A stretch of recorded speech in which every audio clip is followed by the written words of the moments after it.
और हिंदी के एक नए एपिसोड में आपका स्वागत है, जहां आपके लिए लेकर के आते हैं इंडियन डिफेंस की प्रमुख अपडेट्स को। और इस वीडियो में हम बात करने वाले हैं यूरोफाइटर टाइफून को लेकर के शुरू हुए एक नए विवाद के बारे में। हम सब जानते हैं कि यूरोफाइटर टाइफून एक काफ़ी कैपेबल एयरक्राफ्ट है और इस समय भारत के MRFA प्रोग्राम के अंतर्गत एयरबस और BAE सिस्टम के द्वारा ये ऑफर भी किया गया है। भारत को जो टाइफून ऑफर किया गया है वो ट्रेंच 5 है या ब्लॉक 5 है, जो कि टाइफून का सबसे एडवांस वेरिएंट है और इसको लेकर के हमने पिछली रिपोर्ट्स में बात भी करी है। लेकिन इस समय एक जो चिंता एयरबस और BAE सिस्टम के द्वारा व्यक्त की गई है वो एक न्यूज़ को लेकर के है, जो इस समय मीडिया में सर्कुलेट की जा रही है। और वो न्यूज़ है टाइफून के लाइफ स्पैन को लेकर के। दरअसल आपको बताते चले कि इस समय जो कह सकते हैं यूनाइटेड किंगडम है या दूसरे देश हैं, वो टेम्पेस्ट प्रोग्राम के अंतर्गत अपने टाइफून एयरक्राफ्ट को 2040 तक रिप्लेस करना चाहते हैं, या यूँ कह लें जो टाइफून्स हैं उनकी सर्विस में ये 2040 तक ही हमें देखने को मिलेंगे। उसके बाद वो टेम्पेस्ट फाइटर जेट प्रोग्राम में शिफ्ट कर जाएंगे। तो न्यूज़ में ये कहा जा रहा है कि अगर अब टाइफून को कोई देश खरीदता है तो इसका मतलब ये है कि ये 2040 तक का ही सपोर्ट प्रदान कर पाएंगे, क्योंकि एक बार जब इसका प्रोडक्शन बंद हो जाएगा तो फिर कैसे जो एयरबस है या जो कंसोर्टियम के मेंबर्स हैं वो ज़रूरतों को पूरा करेंगे।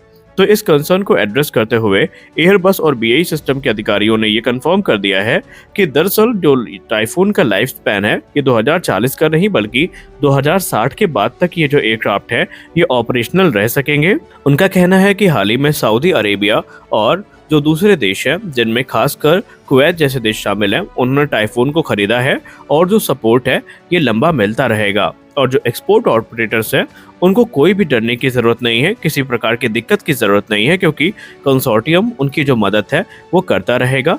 टाइफून में लगातार आपको जो अपग्रेड्स हैं वो मिलते रहेंगे, यानी जो नई कैपेबिलिटी विकसित की जाएंगी अगर वो टाइफून के लिए कंपैटिबल हैं तो वो चीज़ें तुरंत अपग्रेड के रूप में टाइफून को मिलेंगी। इसके अलावा अब जो यूरोफाइटर कंसोर्टियम है ये जो अपग्रेड्स हैं इनके लिए भी मान चुका है, यानी कि जो ऑपरेटर हैं अगर वो इंडिजिनस टेक्नोलॉजी को इक्विप करना चाहते हैं प्लेटफॉर्म में तो इसके लिए भी अब वो विचार कर सकते हैं और उनको अप्रूवल मिल सकता है कि अगर वो टेक्नोलॉजी टाइफून के लिए कंपैटिबल हुई तो। अब यहाँ पर ये सारी चीज़ें ज़रूरी इसलिए भी थी एयरबस और BAE सिस्टम के लिए, क्योंकि इस समय टाइफून को जो सबसे बड़ा ब्रेक थ्रू मिल सकता है, सबसे बड़ा ऑर्डर मिल सकता है, वो भारत से ही मिल सकता है, जहाँ पर भारत को 114 की संख्या में फाइटर जेट्स की ज़रूरत है। और आपको बताते चले कि राफेल और टाइफून के बीच का जो कंपटीशन है वो बहुत ही ज़्यादा खतरनाक है, क्योंकि जब इसके पहले MMRCA 1 हुआ था तो वहाँ पर माइनर मार्जिन से ही टाइफून हारा था। और उसके पीछे की वजह ये थी कि भारत का जो अनुभव था फ्रांस के साथ वो काफ़ी अच्छा था और राफेल ने कुछ ही छोटे मोटे एक्सपेक्ट है जहाँ पर टाइफून को पीछे छोड़ा था, वरना टाइफून भी वहाँ पर राफेल को टक्कर दे रहा था। लेकिन इस बार वो कॉन्फिडेंट हैं कि जो टेक्नोलॉजी वो ऑफर कर रहे हैं भारत उनको इग्नोर नहीं कर सकता। और टाइफून इस समय 4.5 जनरेशन का एयरक्राफ्ट है जो कि काफ़ी एडवांसमेंट के साथ आया है और आने वाले समय में भी ये रिलेटेबल बना रहेगा, क्योंकि बीतते समय के साथ जो ज़रूरी अपग्रेड्स हैं और जो मॉडिफिकेशंस हैं वो इनमें होती रहेंगी।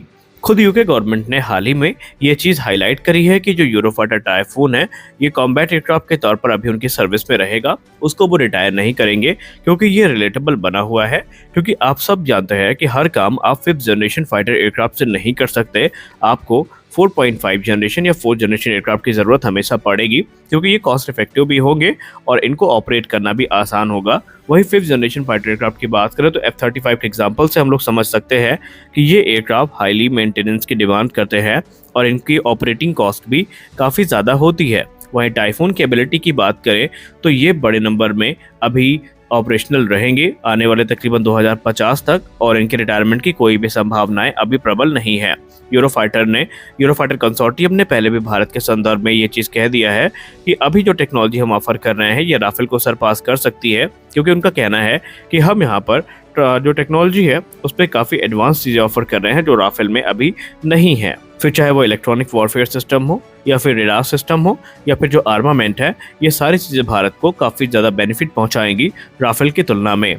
एयरबस का तो प्लान ये भी है कि वो मेक इन इंडिया इनिशिएटिव के अंतर्गत इन एयरक्राफ्ट का निर्माण भारत में करने के लिए तैयार है, जहां पर ट्रांसफर ऑफ टेक्नोलॉजी जो है वो भी शामिल की जाएगी। यानी कि ट्रांसफर ऑफ टेक्नोलॉजी के अंतर्गत जो यूरोफाइटर टाइफून है ये भारत में बनाने के लिए वो तैयार हैं। लेकिन अभी फिर से बता दें कि जो राफेल फाइटर है ये फ्रंट रनर है, इसलिए क्योंकि भारत ऑलरेडी इनको 36 की संख्या में ऑपरेट करता है और भारतीय नौसेना भी इनको 26 की संख्या में खरीदने वाली है, जिसके बाद ये भारतीय वायुसेना के लिए एक टॉप चॉइस बन जाएंगे। क्योंकि हम सब जानते हैं टाइफून बड़े ही कैपेबल फाइटर एयरक्राफ्ट हो, लेकिन भारत यहाँ पर ये चाहता है कि ऐसे फाइटर एयरक्राफ्ट को सेलेक्ट किया जाए जो ऑलरेडी सर्विस पे हो, ताकि जो अलग अलग कॉम्बैट एयरक्राफ्ट की फ्लीट है उनको मेंटेन करने में दिक्कत ना हो। क्योंकि जितनी ज़्यादा अलग अलग प्रकार की फाइटर जेट्स की फ्लीट होगी, उनकी मेंटेनेंस, रख रखाव और खर्चे भी उतने ही ज़्यादा होंगे।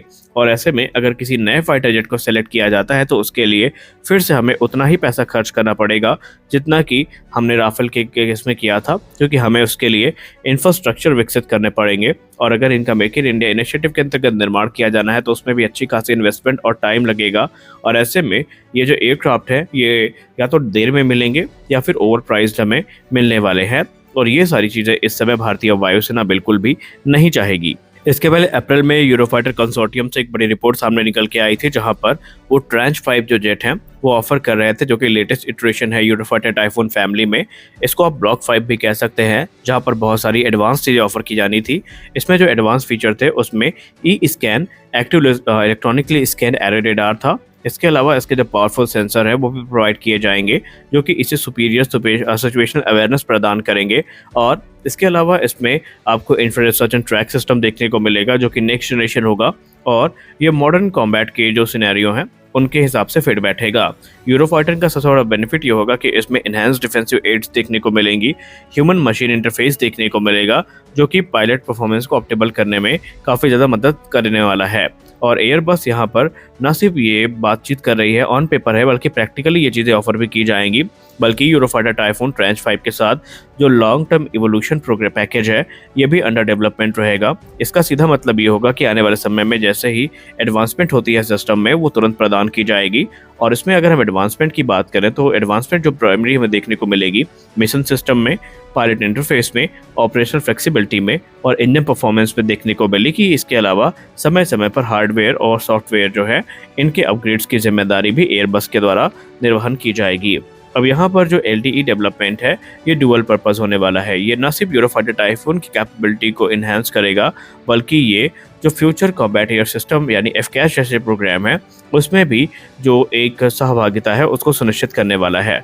यानी टाइफून को ऑपरेट करने वाले जो देश हैं उनके पास ये ऑप्शन रहेगा कि वो या तो FCAS या टेम्पेस्ट जैसे जो प्रोग्राम है उनमें अपनी भागीदारी सुनिश्चित कर सकते हैं, और आने वाले समय में इनको जो एक्सेस है ये भी मिल सकता है।